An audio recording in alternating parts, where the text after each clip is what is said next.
அவங்க மனசுல ஒரு பறவை இருக்கும், ஒரு வானம் இருக்கும். அந்த பறவை அந்த வானத்துல அவங்க சாகிறதுக்குள்ளயாச்சும் பறக்கணும் இல்லையா? காதலுக்கு ஏதோ பறவை சத்தம் கேட்டுக்கிட்டே இருக்கு. அப்படி பறக்கிற கதை தான் இந்த காயல். இப்படிக்கு அன்புடன் தேன்மொழி. திரைக்குறள் நேயர்களுக்கு வணக்கம். இந்த வாரம் வெள்ளிக்கிழமை ஏராளமான படங்கள் வந்து ரிலீஸ் ஆயிருக்கு. ஏற்கனவே நான் வந்து சிவகார்த்திகேயன் நடித்த மதராசி படத்தை பற்றி சொல்லிட்டேன். பாகி அப்படின்னு ஒரு படம் ரிலீஸ் ஆயிருக்கு ஹிந்தியில். அது வந்து நம்ம ஜாக்கி ஷெராஃபுடைய பையன் டைகர் ஷெராஃப் நடிச்சிருக்காரு. அதுக்கப்புறம் பெங்கால் ஃபைல்ஸ் அப்படின்னு ஒரு படம் வந்திருக்கு. அதுக்கப்புறம் வந்து பார்த்தீங்கன்னா காட்டி அப்படிங்கிற படம் விக்ரம் பிரபு அனுஷ்கா நடித்தது. அதுக்கப்புறம் வந்து பேட் கேர்ள், காஞ்சூரிங், இந்த மாதிரி நிறைய படங்கள் வந்திருக்குப்பா இந்த வாரம். இதில் ஒவ்வொரு படத்தை பற்றி சொல்லணும் அப்படின்னு பார்த்தீங்கன்னா, இப்போ சிவகார்த்திகேயன் நடித்தது அப்படிங்கிறப்போ இட்ஸ் கோயிங் டு பி ஒரு கமர்ஷியல் ஃபிலிம். அது எல்லாத்துக்கும் தெரிஞ்சிருக்கும். கமர்ஷியல் ஃபிலிம்னா இது வந்து துப்பாக்கி கலாச்சாரம் தமிழ்நாட்டுக்கு வந்துடக்கூடாது அப்படிங்கிறதுக்காக தடுக்கிறதுக்கு ஒரு ஸ்டோரி. தன் உயிரையும் மாய்த்து கொண்டு இந்த விஷயத்தில் இறங்குற ஒருத்தர் தான் அதை பண்ண முடியும் அப்படிங்கிறப்போ அதுக்கு மாற்ற சிவகார்த்திகேயன் ஆல்ரெடி நான் எப்போ சாவ போகிறேன்னு கேட்டுன்னு இருக்காரு அப்படிங்கிறதான் ஒரு கதையாக இருந்தது. இது ஒரு ஆக்ஷன் கம் ரொமான்ஸ் ரெண்டும் சேர்ந்தது. ஒரு அந்த ஹீரோயினுக்காக தான் அவர் எல்லாமே செய்கிறார் அப்படிங்கிறது படம் ஃபுல்லாக ட்ராவல் பண்ணியிருந்தாங்க.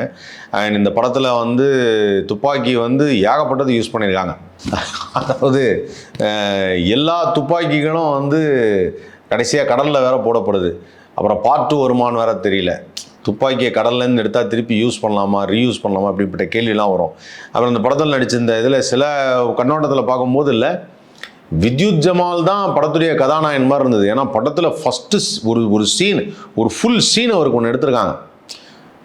அமரனில் வந்து நம்ம சிவகார்த்திகேயன் அந்த புஷ்அப்ஸ் எடுக்கிற சீன் மாதிரிலாம் ஒன்று இருக்கும். அவெல்லாம் பார்க்குறதுக்கு அவ்வளோ அருமையாக இருக்கும். இதில் வித்யுத் ஜமால் புஷ்அப்ஸ் எடுக்கிற சீன் தான். யாருடைய உஜ்பலாத்காரத்தை காமிக்கிறாங்களோ அவங்க தான் வந்து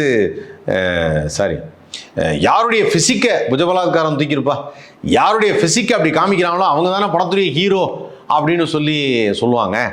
வித்யுத் ஜமால் தான் பயங்கரமாக அந்த அவருடைய இதெல்லாம் காமிச்சிருக்காரு. ஃபைட்டெல்லாம் பயங்கரமாக இருக்குது. கெவின் குமார் தாறுமாறாக அடிச்சுக்கிறார். ஆனால் என்னென்னா ஒரு தடவை அடித்தாலே செத்துருவாங்க.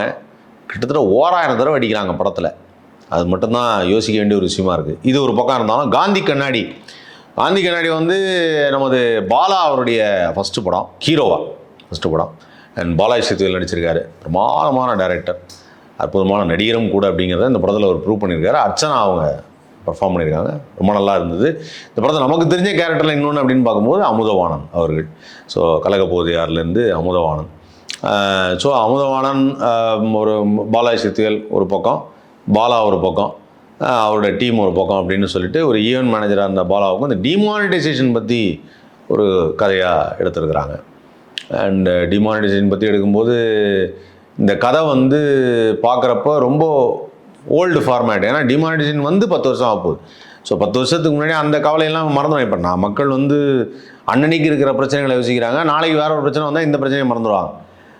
10 வருஷத்துக்கு முன்னாடி இப்படி ஒரு அவஸ்தை நம்ம பட்டோம் அப்படிங்கிறதையே மறந்துட்டாங்க. இன்னும் கொஞ்ச நாளில் கழித்து கோவிடை மறந்துடுவாங்க. ஸோ அந்த மாதிரி தான் இன்றைக்கி வாழ்க்கை போயிட்டுருக்கு.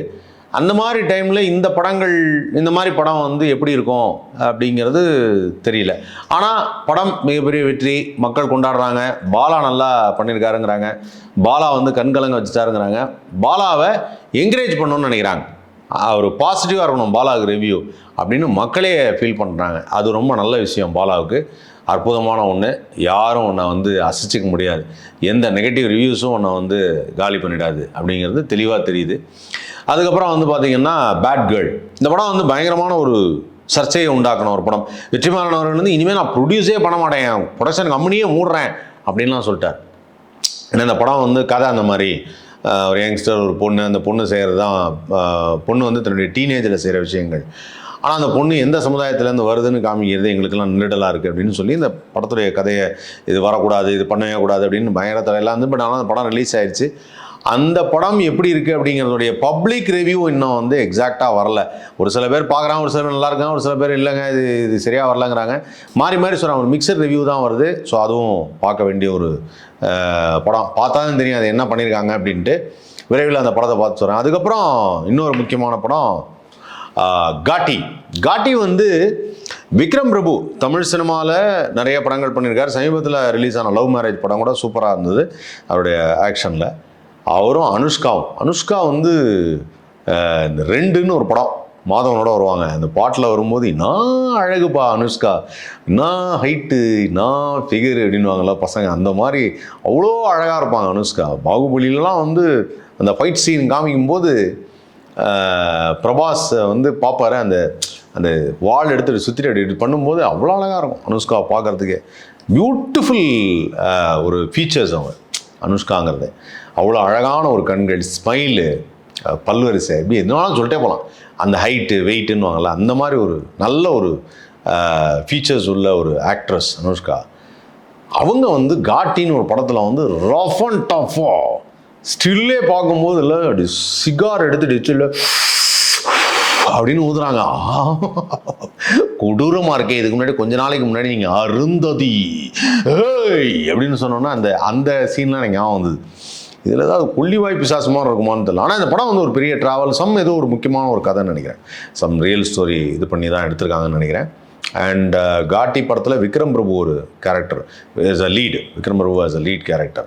ஸோ அது என்ன கதை அப்படிங்கிறதையும் அந்த படம் பார்த்ததுக்கப்புறம் உங்களுக்கு சொல்கிறேன்.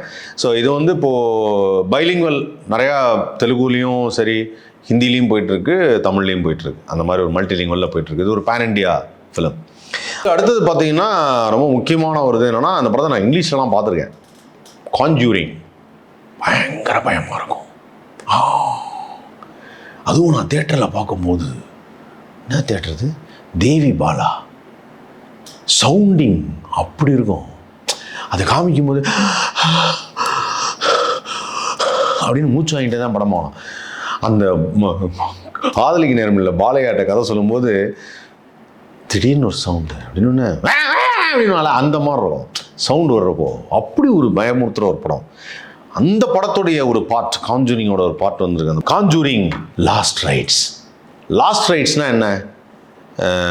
இறுதி மரியாதை செய்கிறதுக்கு எனக்கு தான் அந்த ரைட்ஸ் இருக்குது. அதான் லாஸ்ட், தமிழில் தான் அர்த்தம். ஸோ அது சம்மந்தமாக ஏதோ ஒரு விஷயம் இருக்குது. பயங்கரமான பயமான ஒரு படம். நிறைய பேர், ஆனால் ஃபுல்லுங்க, நிறைய தேட்டரில் டிக்கெட்லாம் வந்து ஃபுல்லாக போயிட்டுருக்கு புக்கிங்கு. ஏன்னா பேய் படம் பார்க்குறதுல அப்படி ஒரு ஆர்வம், அதுலேயும் கான்ஜூரிங்கில் பயங்கரமான ஆர்வம். ஸோ அதனால் தேட்டரில் மக்கள்லாம் பார்த்துட்ருக்காங்க. கூடிய சீக்கிரம் அந்த படத்தையும் பார்த்துட்டு உங்களுக்கு நான் சொல்கிறேன் எப்படி இருக்குன்னு. ஸோ இதெல்லாம் வந்து இந்த வாரம் ரிலீஸ் ஆன படங்கள். இதில் கொஞ்சம் ரொம்ப இவர் இப்போ திரும்பி நடிக்கிறாரா அப்படிங்கிற மாதிரி இருக்கப்போ, தீபன் சக்கரவர்த்தி பெங்கால் படங்கள் நிறையா பண்ணுவார். தீபன் சக்கரவர்த்தி, பல்லவி ஜோஷி இவங்கெல்லாம் நடித்த பெங்கால் ஃபைல்ஸ் அப்படின்னு சொல்லிட்டு ஒரு படம் வந்திருக்கு. இது என்ன மாதிரி கதை அப்படிங்கிறது தெரியல, சுத்தமாக எனக்கு ஒரு ஐடியாவும் இல்லை. மைட் பி ஏதாவது ஒரு த்ரில்லர், இல்லை ஏதாவது ஒரு இன்வெஸ்டிகேஷன், இல்லை ஒரு பெரிய ஒரு அந்த வெஸ்ட் பெங்காலில் நடக்கக்கூடிய ஒரு விஷயத்தை பற்றியோ ஏதாவது ஒரு படமாக இருக்கலாம். அந்த படத்தையும் பார்த்துட்டு சொல்கிறேன், எதுவுமே பார்க்காம சொல்ல முடியாது. அதுக்கப்புறம் பாகி 4 அப்படின்னு சொல்லிட்டு டைகர் ஷெராஃப், நம்ம ஜாக்கி ஷெராஃபுடைய பையன், அவர் வந்து இதுக்கு முன்னாடி வாரில் கூட நடித்தார்னு நினைக்கிறேன், டைகர் ஷெராஃபு. ஸோ அந்த படம் ஒன்று ரிலீஸ் ஆகிருக்கு, பாகி 4 ரிலீஸ் ஆகிருக்கு. ஸோ இந்த மாதிரி ஏராளமான படங்கள் ரிலீஸ் ஆகிருக்கு. தியேட்டரில் வந்து கொண்டாட்டம் தான், இந்த படத்துக்கு போய் பார்க்கலாம். பட் பாகி, காட்டி, பேட் கேர்ள் இதெல்லாம் adults only, childrens not allowed. காட்டி அடல்ட்ஸ் ஒன்லி கிடையாது. பட் பாகி, இது கான்ஜூரிங்கு, இந்த மாதிரி படம்லாம் வந்து அடல்ட்ஸ் சொல்லி பார்த்து குழந்தைங்கள்லாம் கூட்டு போகாதீங்க. கொஞ்சம் பிலோ 18 வர்றது கஷ்டம் அப்படின்னு நினைக்கிறேன். ஸோ இந்த மாதிரி இத்தனை படங்கள் ரிலீஸ் ஆகிருக்கு. என்னென்ன படங்கள் எப்படிலாம் போகுது அப்படிங்கிறத ஒவ்வொரு படத்துடைய விமர்சனங்கள் பார்த்து தெரிஞ்சுக்கோங்க. கூடிய சீக்கிரம் மற்ற படங்களையும் நான் பார்த்துட்டு உங்களுக்கு இந்த படம் எப்படி இருக்குங்கிறத சொல்கிறேன். Thank you so much. ஓகே.